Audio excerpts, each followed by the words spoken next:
কচ্ছপ আর খরগোশের গল্প আমরা সবাই জানি, কিন্তু মজার বিষয় হলো গল্পের প্রথম অংশটাই আমরা পড়েছি। এই গল্পের আরও 3টি অধ্যায় রয়েছে, মোট 4টি অধ্যায়, যা আমরা পড়েছি বা বেশিরভাগ মানুষই আসলে পড়েনি।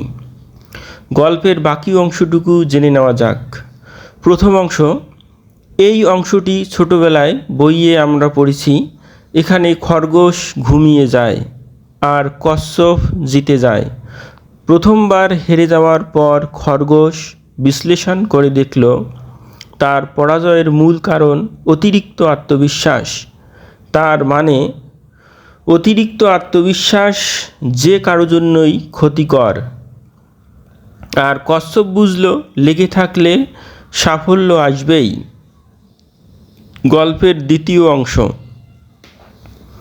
হেরে যাওয়ার পর এবার খরগোশ আবারও কচ্ছপকে দৌড় প্রতিযোগিতার চ্যালেঞ্জ করল, আর কচ্ছপও রাজি হলো। এবার খরগোশ না ঘুমিয়ে দৌড় শেষ করল এবং জয়ী হলো। খরগোশ বুঝল মন দিয়ে নিজের সামর্থ্যের পুরোটা দিয়ে কাজ করলে দ্রুত সফল হওয়া যায়। আর কচ্ছপ বুঝল ধীর স্থিরভাবে চলা ভালো, তবে কাজে উপযুক্ত গতি না থাকলে প্রতিযোগিতামূলক পরিবেশে জয়ী হওয়া অসম্ভব। এবার তৃতীয় অংশ, কচ্ছপ এবার খরগোশকে আরেকবার দৌড় প্রতিযোগিতার আমন্ত্রণ জানালো। খরগোশও নির্দ্বিধায় রাজি হয়ে গেল। তখন কচ্ছপ বলল, একই রাস্তায় আমরা 2বার দৌড়েছি, এবার অন্য রাস্তায় হোক। খরগোশও রাজি হয়ে গেল। এখন নতুন রাস্তায় দৌড় প্রতিযোগিতা শুরু হয়ে গেল। যথারীতি খরগোশ জোরে দৌড় দেওয়া শুরু করলো। কচ্ছপও তার পিছনে পিছনে আসতে শুরু করলো।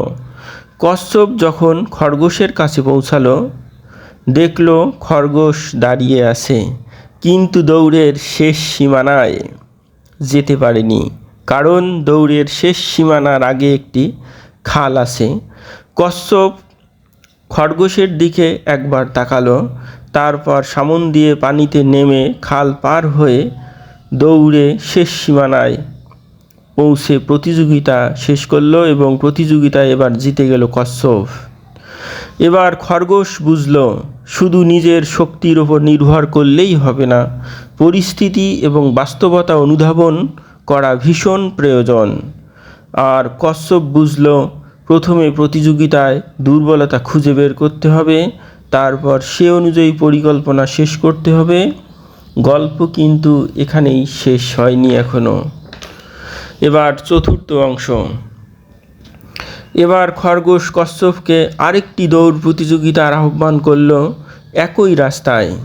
কচ্ছপও রাজি হয়ে গেল, কিন্তু এবার তারা ঠিক করল প্রতিযোগী হিসাবে নয়, বরং এবারের দৌড়টা দৌড়াবে তারা সহযোগী হিসাবে। শুরু হলো প্রতিযোগিতা। খরগোশ কচ্ছপকে পিঠে তুলে দৌড়ে খালের সামনে থামল। এবার কচ্ছপ খরগোশের পিঠ থেকে নেমে খরগোশকে নিজের পিঠে নিয়ে খাল পার হলো। তারপর আবার কচ্ছপ খরগোশের পিঠে উঠে বাকি দৌড় শেষ করলো, আর তারা দুজনেই একসাথে জয়ী হলো। এখানে আমরা কি শিখলাম? আমরা শিখলাম যে ব্যক্তিগত দক্ষতা থাকা খুবই ভালো, কিন্তু দলবদ্ধ হয়ে একে অপরের দক্ষতাকে কাজে লাগাতে পারলেই আসবে সত্যিকারের সাফল্য, যেখানে সবাই বিজয়ের হাসি হাসতে পারে। অবশ্যই এটা শিক্ষণীয় গল্প। যারা গল্পটা তাদের ভালো লাগে অবশ্যই প্রত্যেকে শেয়ার করবেন এবং আপনাদের ভালো লাগা মন্দ লাগা জানাবেন। এরকম ভালো লাগলে আমি আরও ভিডিও তৈরি করব।